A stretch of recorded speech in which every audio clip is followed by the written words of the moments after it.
Welcome everyone to Screams After Midnight. I am Peter, and joining me as always is Tim.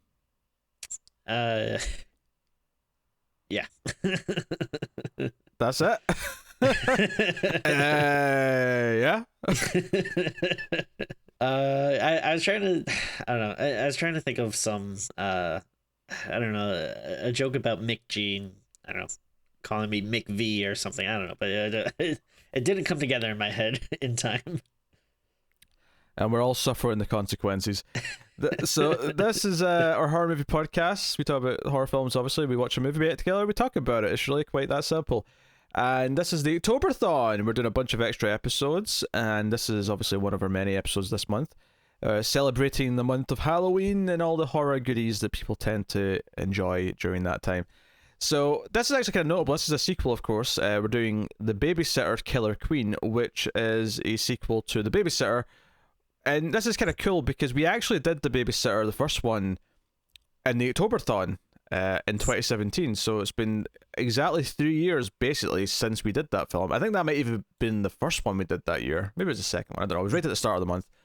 So, yeah, we're back with this. It was a surprising gem of a film. We weren't expecting much from it. And the fact that I ended up liking a McG film as much as I did with The Babysitter, it still shocks me to this day. But we're here. It was successful. Netflix paid for a sequel, and here we are. So we'll start spoiler-free, as we always do. We'll give you warning before we jump into spoilers, and we will dive in to The Babysitter Killer Queen. So, here we go. Tim, how did you feel about Babysitter Killer Queen? You're not going to give any synopsis or anything? I mean, so much of it's spoilery though.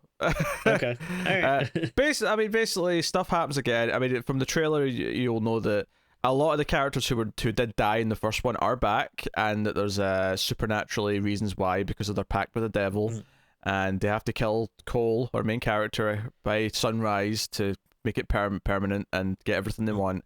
And yes, I'll just leave it there because it's a couple of years later. He's kind of awkward. No one really believes what happened.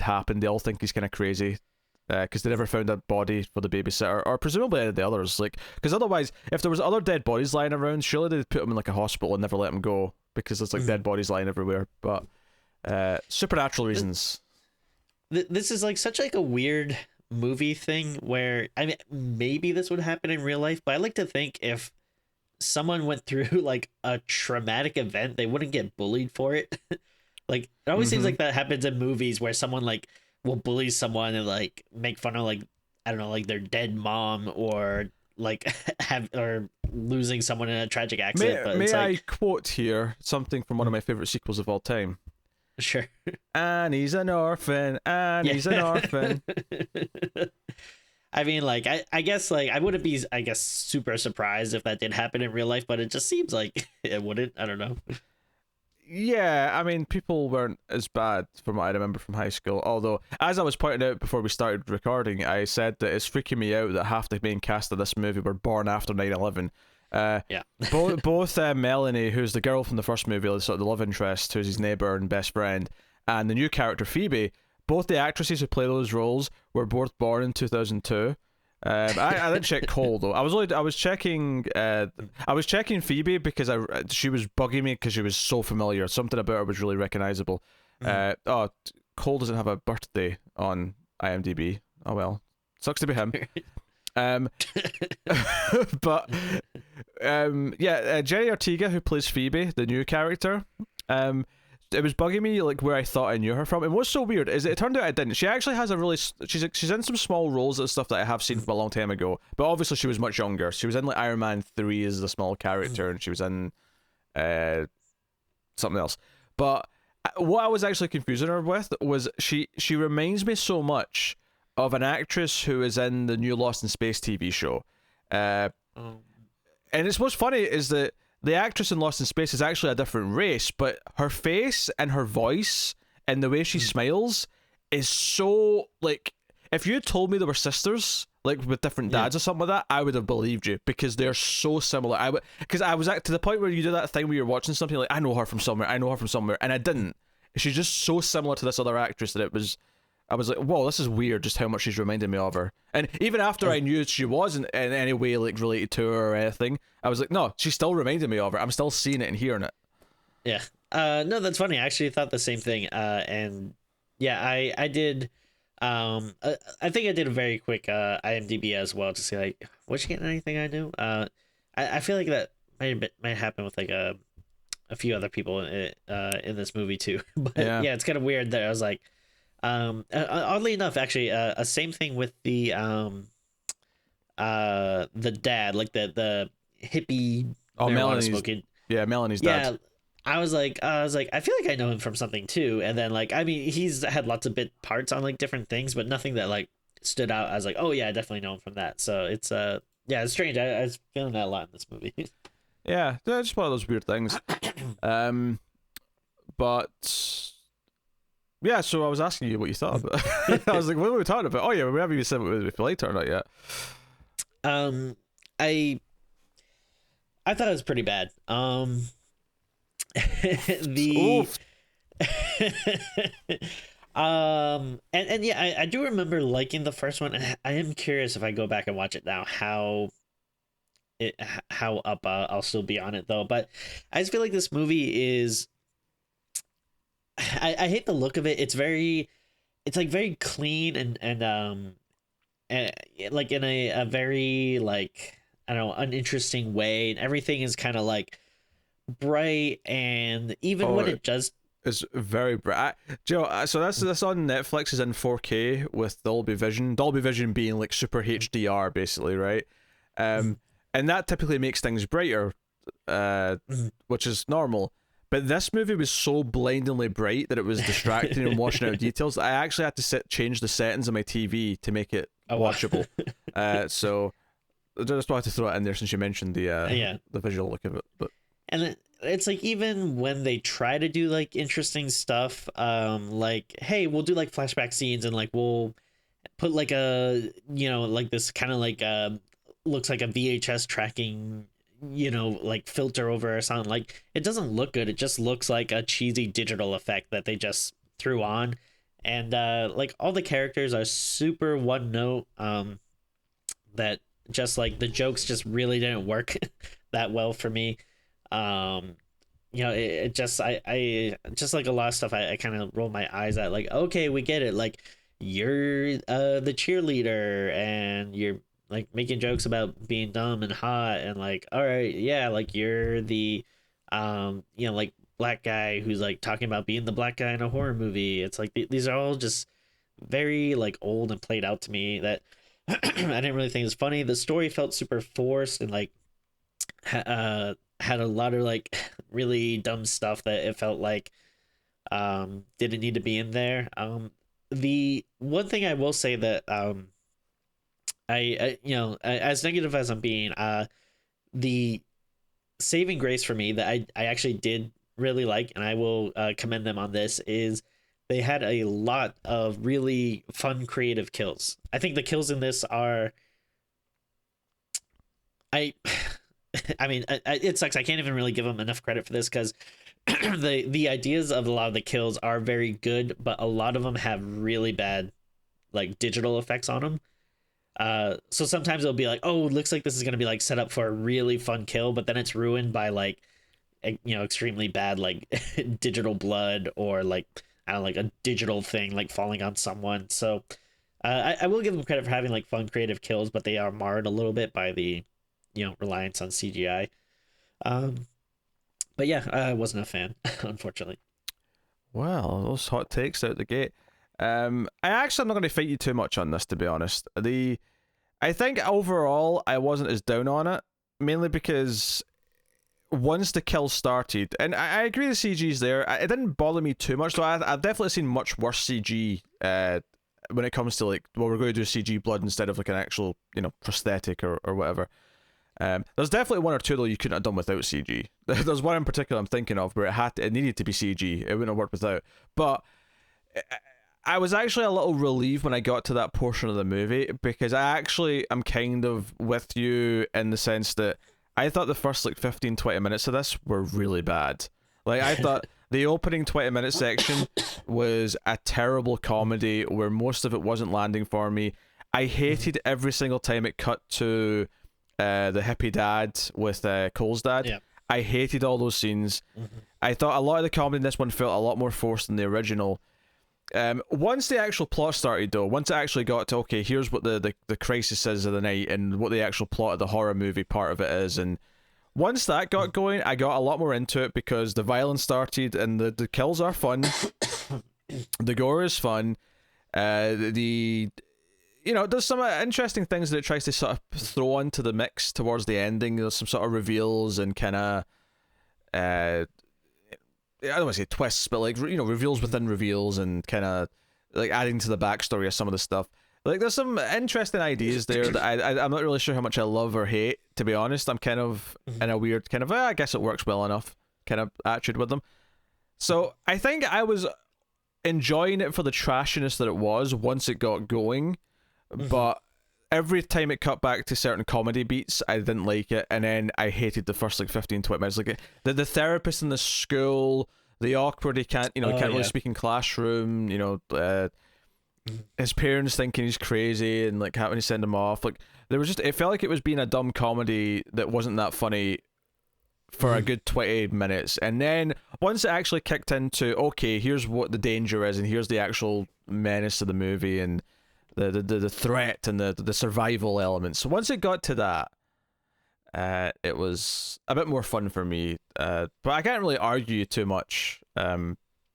It's kind of a mess. It's a mess that I think is actually enjoyable enough often enough in the back half that I'm not too down on it, but it is a mess. Like, I think that the first movie is way better. Yeah, it's not the worst in the world. Like, it is easy enough to watch. Like, I wouldn't say that I'm pulling my hair out in frustration while watching it. Like, I was enjoying it enough to want to at least see it through to the end and see what happens and everything. But yeah, and I think at least with the kills going on there, that was enough to kind of keep me interested throughout.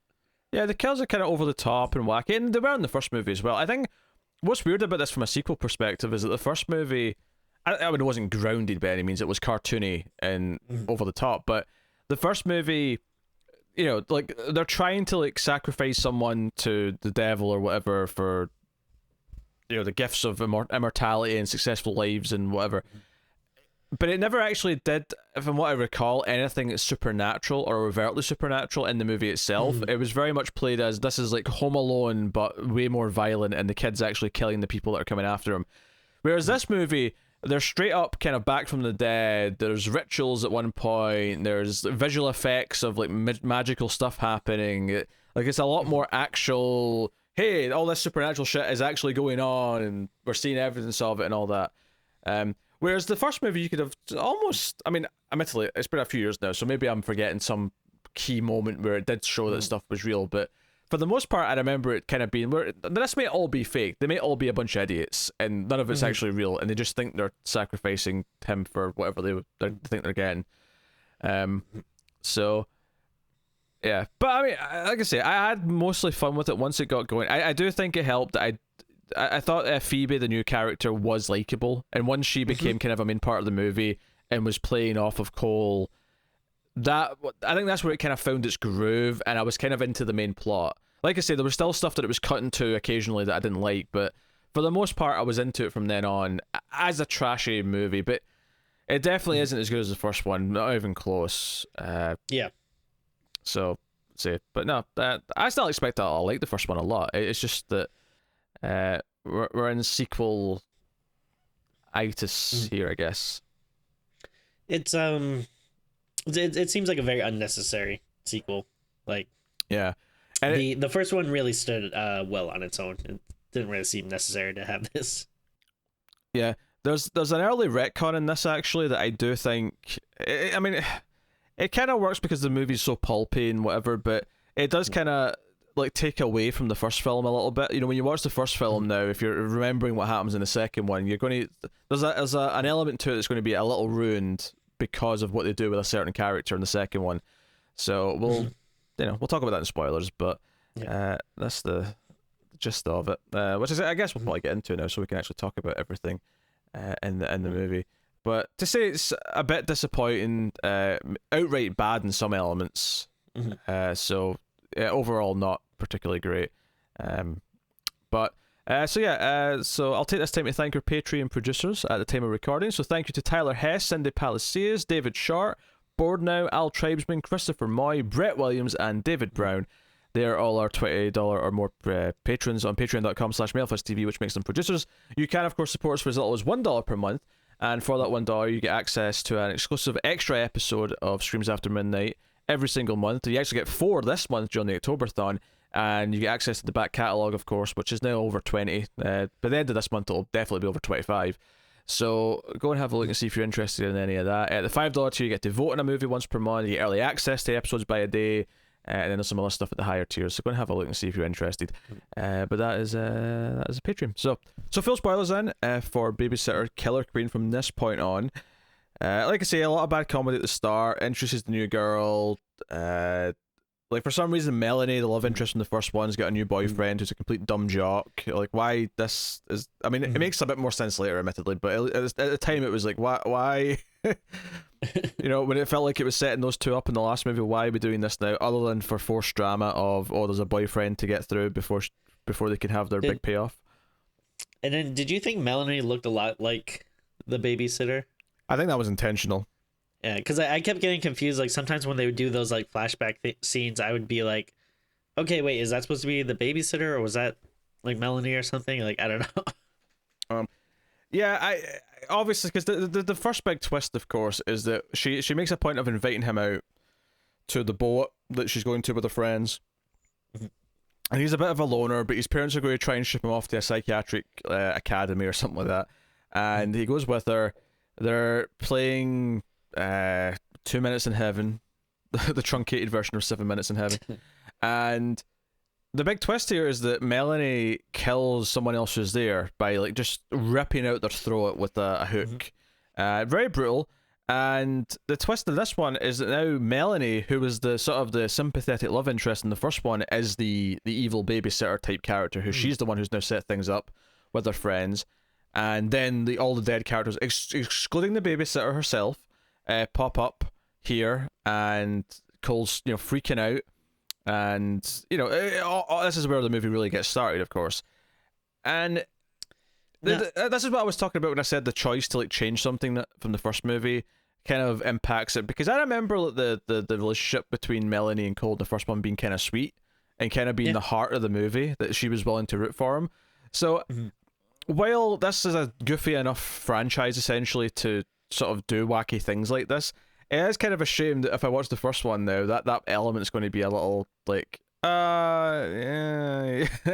She's evil, she betrays him in the next one, she's actually a complete murderous bitch. Oh well. And she's like quite evil too. Like even in the first movie, you never really felt like the babysitter was that evil, and then I guess and even in this movie I feel like you kind of find out that she's not really.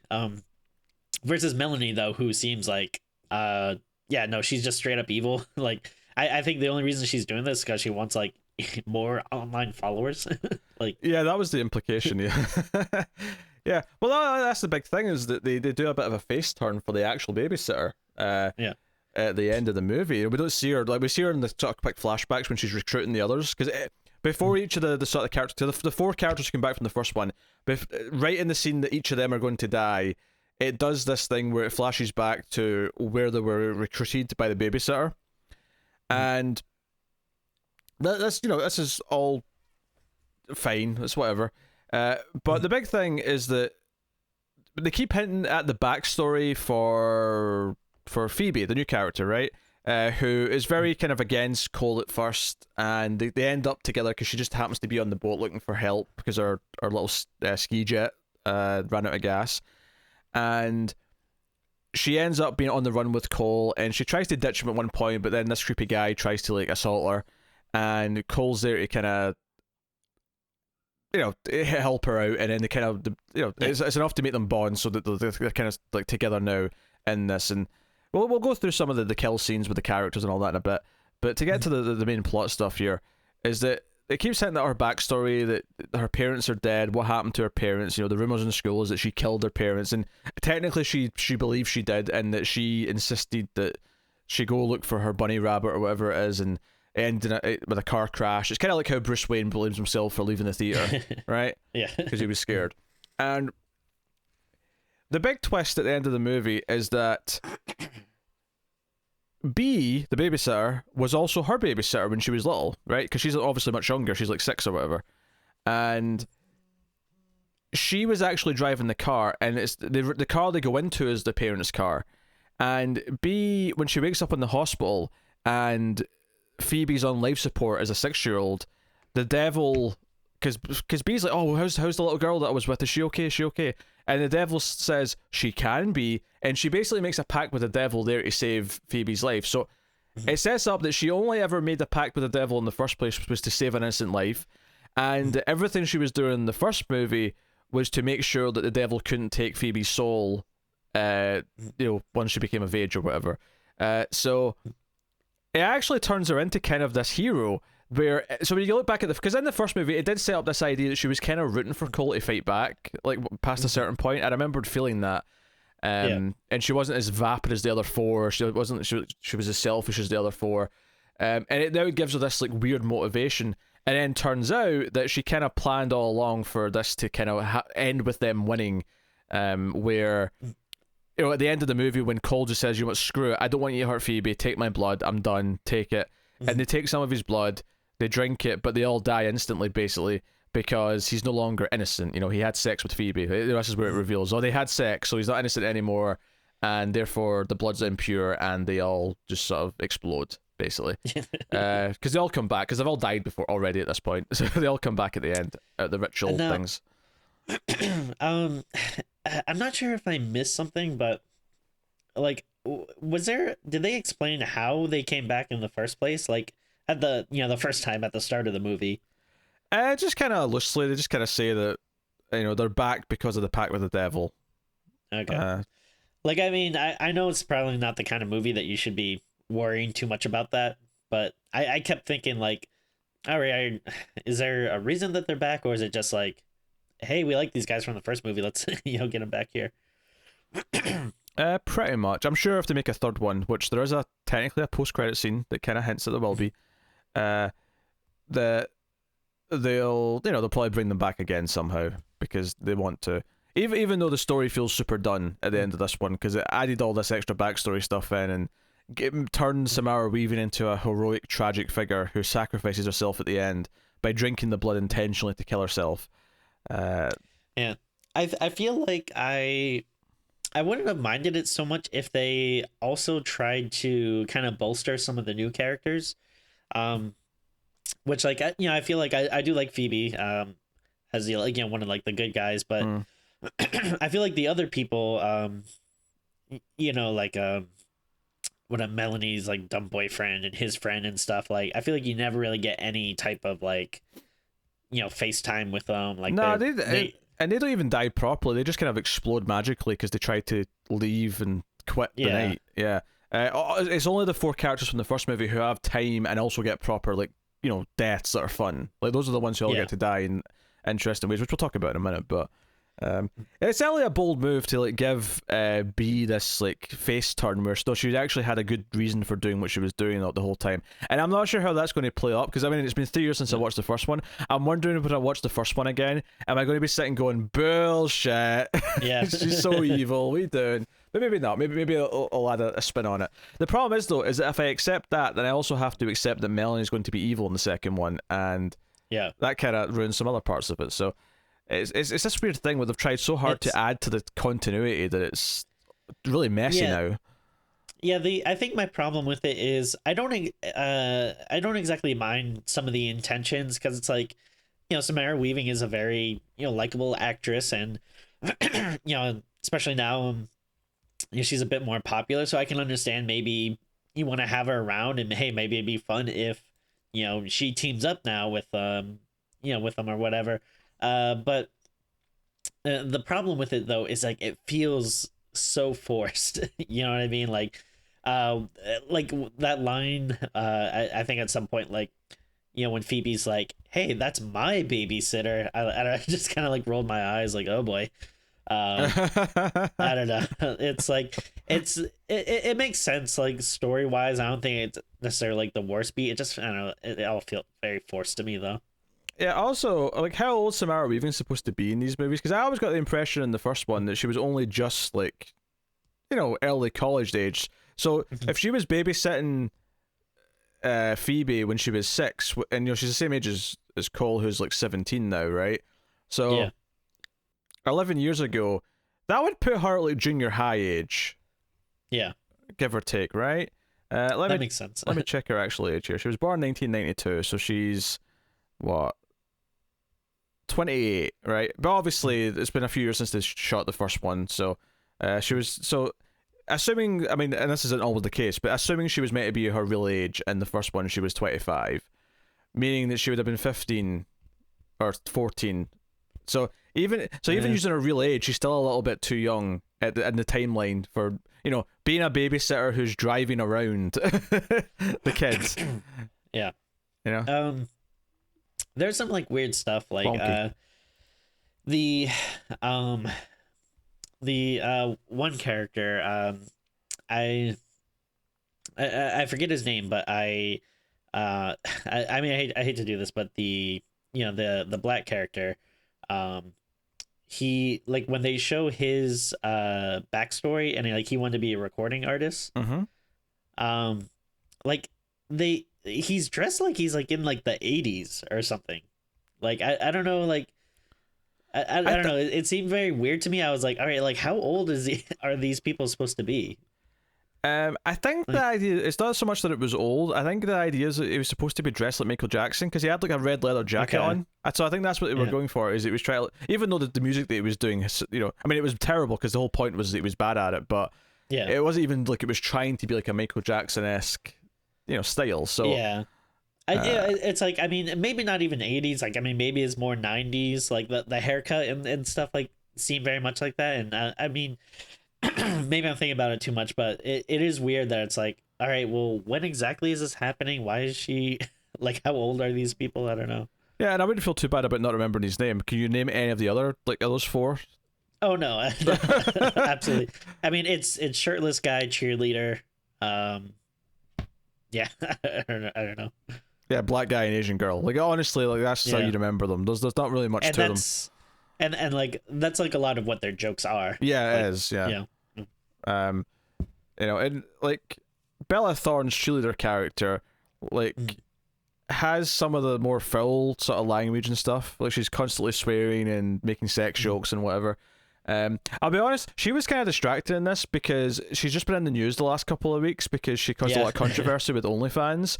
And not that I really care in any particular, great way, but it was just immediately as soon as she stepped out of the scene, I'm like, oh yeah, she just did that whole thing with OnlyFans. Like it was in my mind. Probably just because it's fresh, but yeah. uh, I had my wife was explaining it to me because I had no idea what any of that is. come on, Tim. You're signed up to several OnlyFans accounts, don't you lie? Mm. Maybe a few, but Maybe a few, yeah. Uh, Lauren Cohen and Katie Holmes specifically. yeah, all my boy actresses. Oh my boy, Yeah, of actors, course. yes.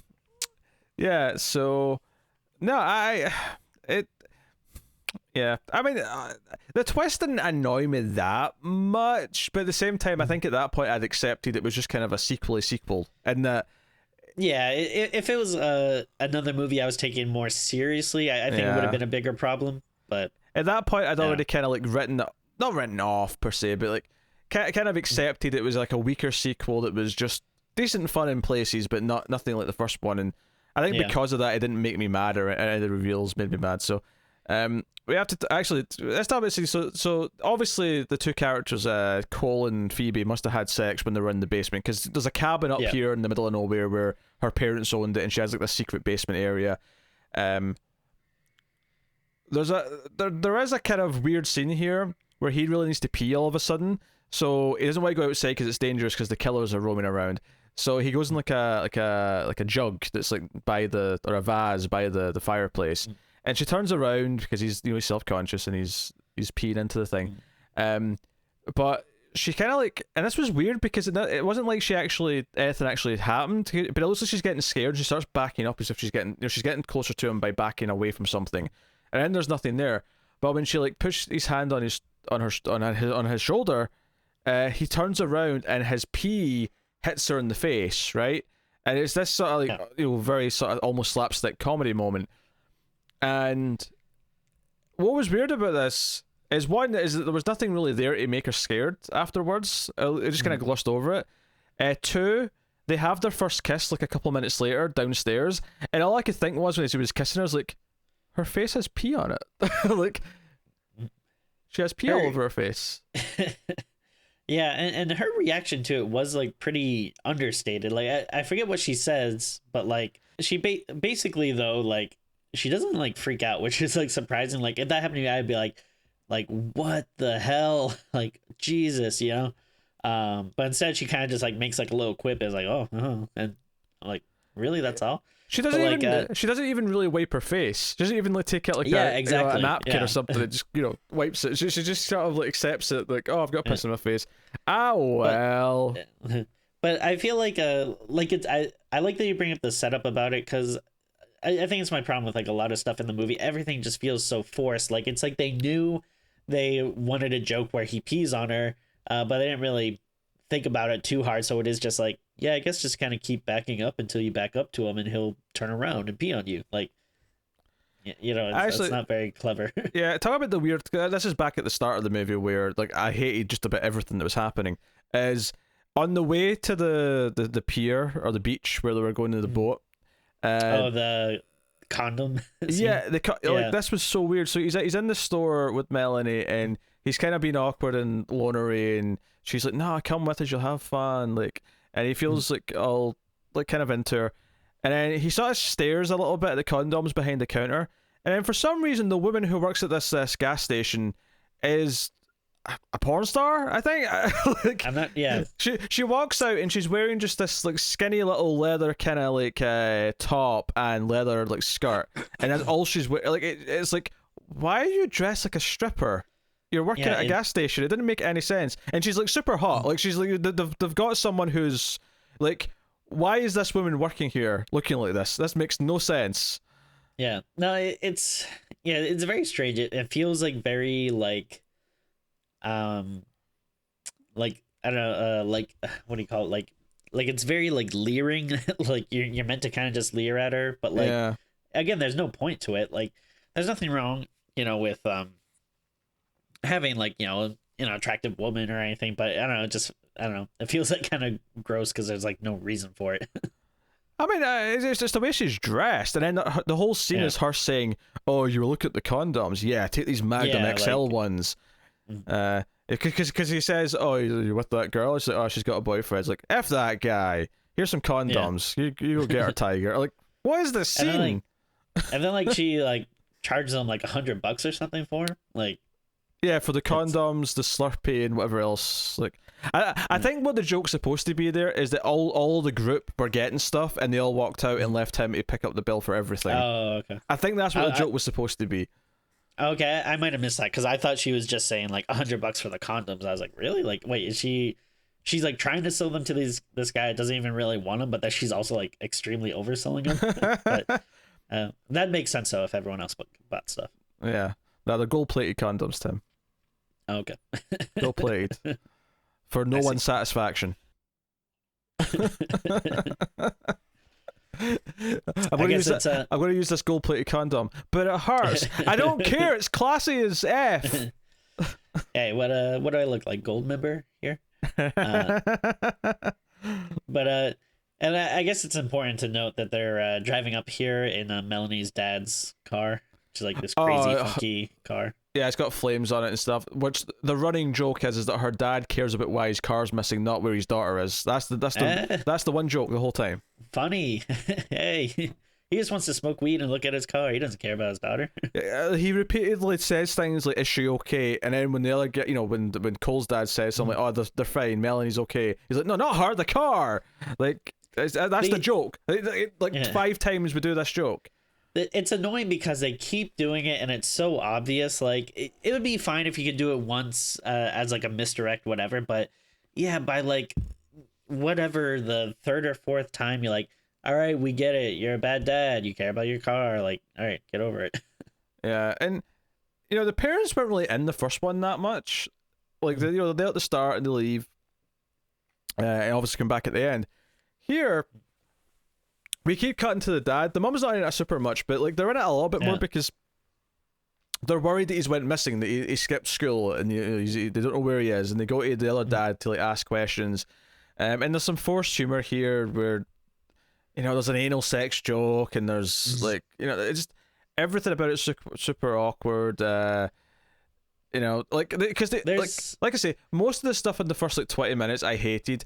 The only time the humor worked for me slightly is a couple of times when it was specifically Cole and Melanie, and the joke was about like her teasing him about flirting or whatever. Like that was the only time that it was remotely bearable. I would say I do like Cole. I think he is very likable. Sure. He's kind of bordering on like that annoying like movie nerd who like knows everything about movies, which I feel like they kind of played up a bit more in the first one, but not as much here. But he is still very likable. But yeah, everyone else is just like an annoying like person in like a sex comedy. Yeah. Like you mentioned that like I guess therapist / nurse or whatever in the beginning of the movie. He was like so annoying. Like it's just like that very cliche. Like you got to get laid, man. Like you gotta, and then they make a million jokes about sex. And, No, it wasn't particularly engaging. The well, like I said, there was a couple of moments between Cole and I think Cole gets a lot better once stuff starts happening, because once he sort of like stops like worrying or being concerned that everyone doesn't believe him, and it's just like, no, it's about survival. He starts being quite good at it, and that's actually one of the jokes that I kind of appreciated from the villains, where at a certain point, the black character whose name is John. Could you have ever said John? Would you have ever known John? No, sorry. Yeah. Topless Robbie Amell was Max. Apparently, he was Max. Okay. Sonia was the Asian girl. Allison for the cheerleader does sound kind of familiar. That's the only one that I think I might have noticed. Maybe. Maybe. There's a point where John's kind of like, no, I'm not going to attack this kid. Every single person who attacks this kid ends up dead. Like, this is this like almost miraculous thing. Like, it's like he starts to fear him like he's John Rambo, and I thought that was kind of funny because it was like, yeah, he's actually surprisingly good at defending himself against these assholes. There was like a few meta jokes that I kind of liked. Like at one point, like they're talking about like was it like they're talking about like Terminator 2 or something? They say like, oh yeah, like one of the few sequels that's like, better than the original or just as good as the original or something like that. I think she was very specific because he mentioned something about liquid metal, and she's like, oh, like or he says the alloy, whatever the line is in Terminator 2, and she's like, oh, you mean liquid metal? And he's like, you've seen Terminator 2, and they sort of bond, and she's like, it's one of these 4 films in cinema history, one of the 4 sequels in cinema history that surpassed the original, which I actually disagree with. Terminator 1, I mean, I love Terminator 2, but Terminator 1 is better. But like I think like, oh, it's kind of funny like making a sequel joke in the sequel movie, and then like and then I think John has like some lines where he's talking about like because like in the first one the joke was like he like died first, like that horror movie cliche, and then I liked in this one when he was kind of joking like, hey, like, no, I'm actually like one of the last ones living. Like, I think he actually said, he has a line like, "This is a post Jordan Peele world. Like, I'm not dying first." Which is funny because the first one came out in October 2017, but I imagine they shot it before Get Out came out, so it's actually kind of a weird.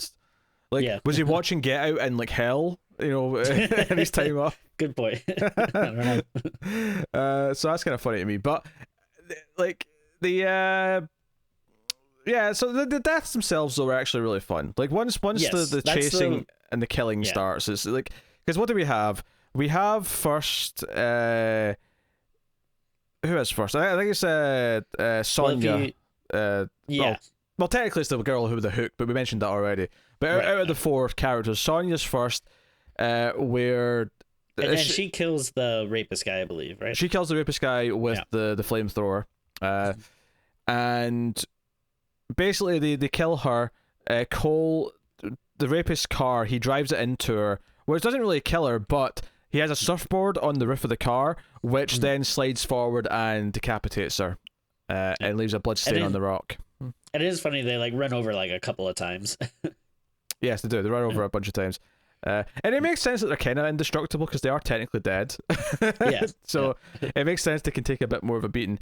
And then we have the order may be a bit off here, but I think then we had the cheerleader who basically she's chasing them, and they end up like doing this thing to get away from her, where they sort of like slide down like a crevice between two like cliff sort of like faces.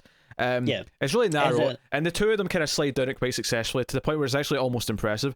And then the cheerleader tries to repeat it and follow it, but she gets stuck, and her head's kind of like her head and boobs are kind of caught in a rock, and she can't get down. So then, and this is actually quite an impressive feat of strength, by the way, for two people.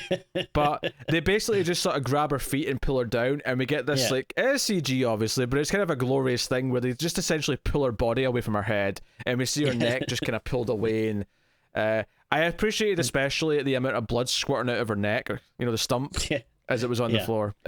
Admittedly, the rock that lands on it afterwards is a bit goofy for goofy's sake. I mean that was like a straight up like Looney Tunes, and I thought it like looked super bad. Yeah, it was a big boulder. What I did like though, because immediately after this shirtless dude shows up, Robbie Amell's character Max, he shows up. I did appreciate as he was trying to fight back against Max, he was using like the leg of the cheerleader. He was like stabbing him with a stiletto and then like blocking the hits with the leg. Yeah, that I actually did think that was pretty funny. Yeah. Yeah, I mean, there's good stuff in here. Maybe it's just a case of, like, you know, they had so many good ideas for the first one, and the second one, like, they had to force so much, but some of those good ideas are still there. Like, there's still some good kills and stuff like that. And then Max's death is that we get a scene where they get away in a boat, but Max ends up, like, so he's on, like, the little, like, the ring or whatever that's hooked up to the back of the boat, so he's actually in pursuit. He's getting closer to them. He ends up getting, like, caught at the back of the boat, and they turn on the engine, and the rudder like basically chops away his legs, and does his face like goes up? Yeah, it goes up to like his face too. Yeah. So because at first they blowtorch him with like silly string, which didn't really like seem like there was a lot of fire on him, but the next time you see his face, it actually doesn't look burnt at all, which I thought was kind of weird. Yeah, I chalked that up to the cartoony / they're already dead supernatural elements. Yeah, that makes sense. But then he does actually get like dragged under the propeller of the boat, and then I think chops up his legs at first, but then I think eventually does go up to his face. So again, like another very fun kill, and I like how all the kills are like very like different too, like inventive.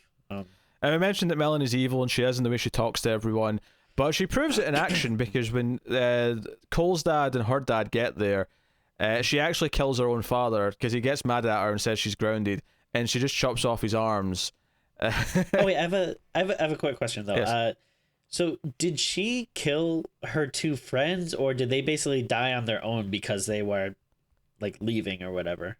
I don't know if that was her that initiated that, or if it's just because they've made a pact to do this tonight, because they tried to leave it, like the supernatural forces killed them.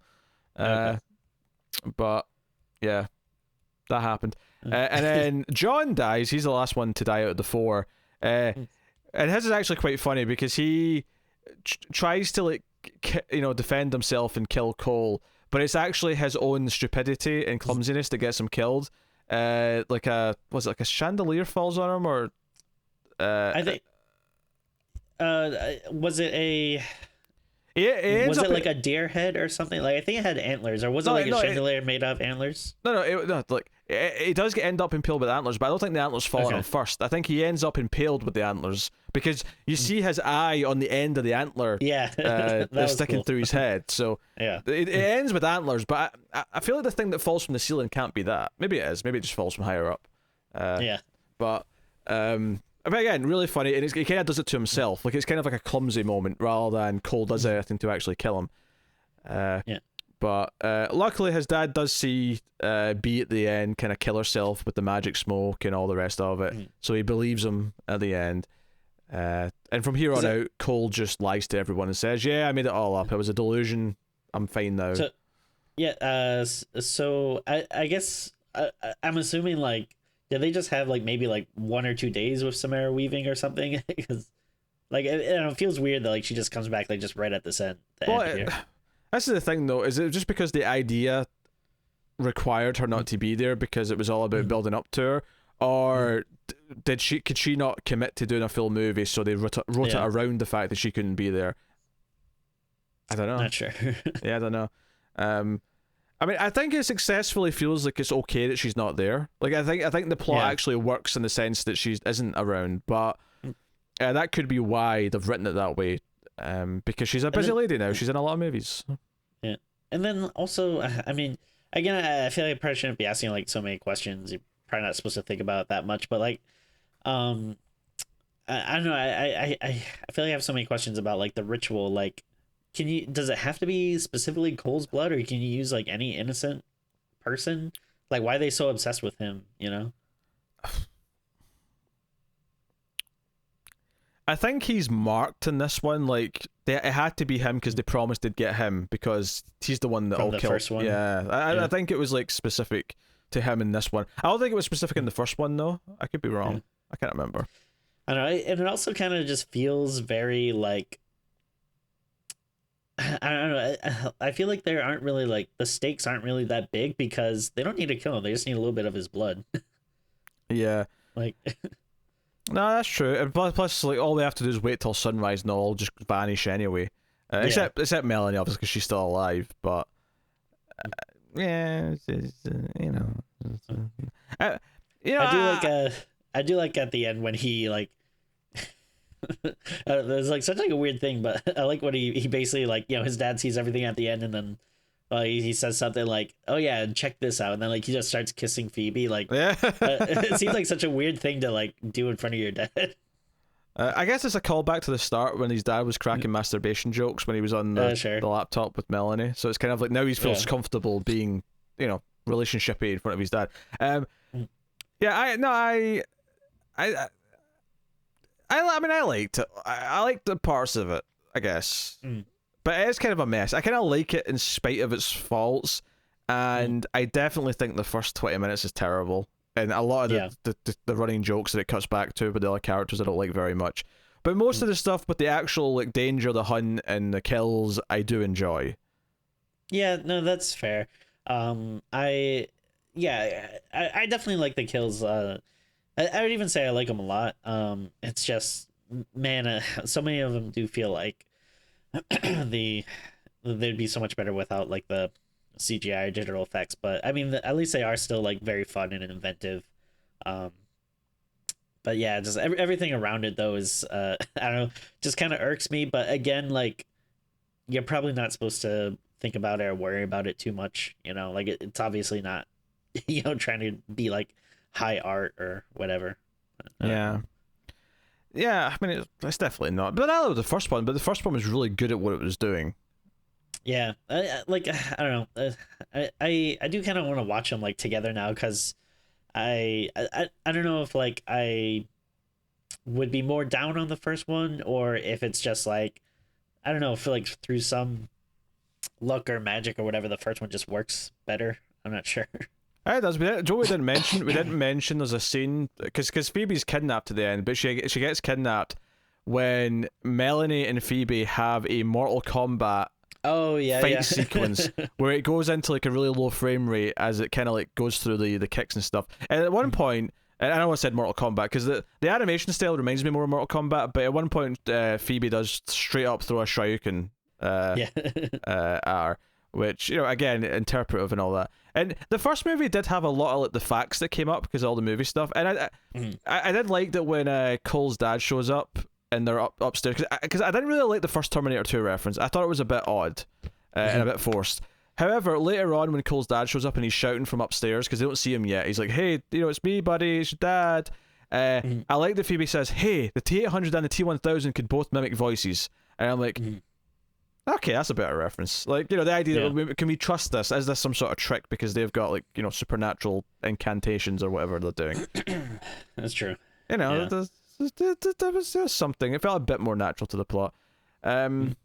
Yeah, but otherwise they did cool off in the references. But I feel like they did a lot more of that zany stuff with the flashbacks, with the effects, Mhm. and then the fighting game kind of scene that they did with the two girls, which was okay. Like, you know, I kind of got the cuteness of it, even if it wasn't. Yeah, I don't know if this is mean, but like I do like a lot of the ambition of it, but I feel like maybe I would like this from maybe a better director, you know? Oh, sure. Because like I don't know, it feels like I know you don't like this movie that much, but it kind of like reminds me of like Scott Pilgrim, which would have very like, you know, fantastical things happen, but like I don't know, I just feel like that's handled with like a lot more like I don't know, talent or something, like where I don't know, this feels like I don't know, just like I get what they're going for, but I don't know, it just seems like it doesn't work as well to me. Yeah. Uh, this is not the time for me to discuss my thoughts on Scott Pilgrim, so which I don't hate for the record. I just think it's overrated. Sure. Yeah. But yeah. I know, you know, it's a very frustrating sequel. It's one of those sequels to me where they had to bend over backwards to like retcon things to make everything fit. Like, you know, it's kind of the same way that a Saw sequel has to make everything kind of fit like it was a master plan the whole Yeah. time. Like, this was always the plan, was to do this in the second one, and I don't really believe any of it was. I believe all of this stuff was thought up afterwards. Yeah. And it loses the simplicity of the first film, which I think was a big part of the first film's appeal, Mhm. which, you know, is a shame. But it does have the inventive kills, so that's something at least. But, you Yeah. know, it's one of those sequels where it's clearly a big step down, and it's a decent enough watch. It's not a hard watch by any means, but Mhm. there's a clear delineation. There's the first one, which is the good movie, and then there's this one, which is at least a few points down the rating scale, and is there. So, but yeah, I guess we're at the point where we're going to rate it, unless there's anything I've forgotten to talk about. I don't think there's anything huge. But No. all right, Tim, what are you going to give it out of 10? Oh wait, I don't know if you want to talk about the was it the mid credit or after credit scene? Oh, It's a quick thing. it's basically just the spell book, the Book of the Dead, if you will. In fact, Yeah. it was very Evil Dead. The way this book was kind of opening with the stuff on the beach. That's all it is. It's the book sort of is implying that there's going to be more evil things next time. Mhm. So, I mean, I hope that if they do a third one, that they don't do a thing where Phoebe turns evil again. You know, like Yeah. Melanie did, because, like, again, they actually did a good job of giving him a good love interest, and I liked her character. So, you know, let them be a pair. Let them be a working team in the next one. Yeah.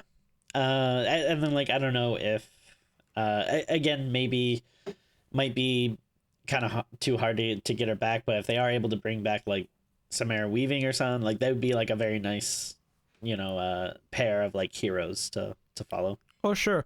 I mean, Samara Weave is not like a superstar. I don't think she's that hard to get or that expensive. You know, I mean, I know she's popping up in a lot more stuff now. She's going to be in, you know, more horror movies. She's obviously been in Ready or Not, and she's been in some other stuff. But it's not like she's you know, she's not like I mean, she's not Scarlett Johansson, is what I'm saying. All right. yeah, and I would imagine that she probably had like some fun doing this, or else yeah, she probably wouldn't have came back at all. But yeah, I don't know. So, what are you giving it then? I think I'll give it a 4.5. It's yeah, I would put it like below the halfway point with like between me liking it and not liking it. I am a bit more on the side of not liking it. But it isn't the hardest watch in the world, and I did still have some fun with it. So it's not like only frustrating, angry, you know, things. Like there was enough fun there to be like, okay, like, you know, I guess I'm glad I watched it, but yeah, there was a lot of stuff that annoyed me or that I didn't think was that great about it. Yeah. I think I lean the other direction, which is to say I'm probably more like probably a 5.5 for me. I think there's stuff in here to enjoy, but it does do a lot of really stupid sequely retconny things, and It does have some really bad like comedy stuff to the point where like the first 20 minutes I thought I was going to hate the whole movie. Like I really thought that I was going to be like absolutely tearing it apart in this review. But then it turned, then it got to the actual, real plot, and then once that kicked in, it was like, okay, I'm actually having fun with most of this now. But there's things that I don't like. There's characters that I don't like. There's, so 5.5 for me. If you've made it this far in the review, you can put the word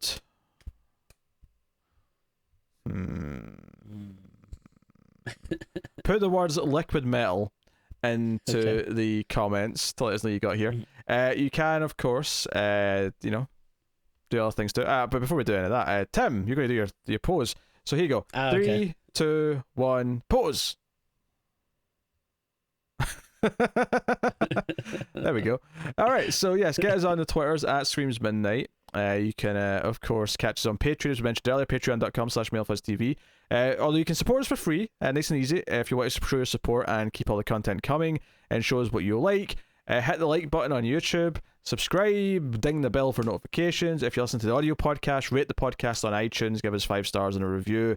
All that stuff does help and helps us find more audience members and helps us grow and become bigger and better and badder and sexier. Yes. So there you go. So yes. I guess that's pretty much it. I mentioned the Twitter. Yeah. Did I do that? Yes. Okay. Sure. All right. So there you go. That is us. So thank you once again for watching or listening. We always appreciate it. Keep watching scary movies. And Tim, have you ever seen Killer Instinct? Not Killer Instinct. Oh my god. I thought, I'll do a good joke. I'll start a running bit, and then I messed it up. Tim, have you ever seen Killer Workout? God damn it.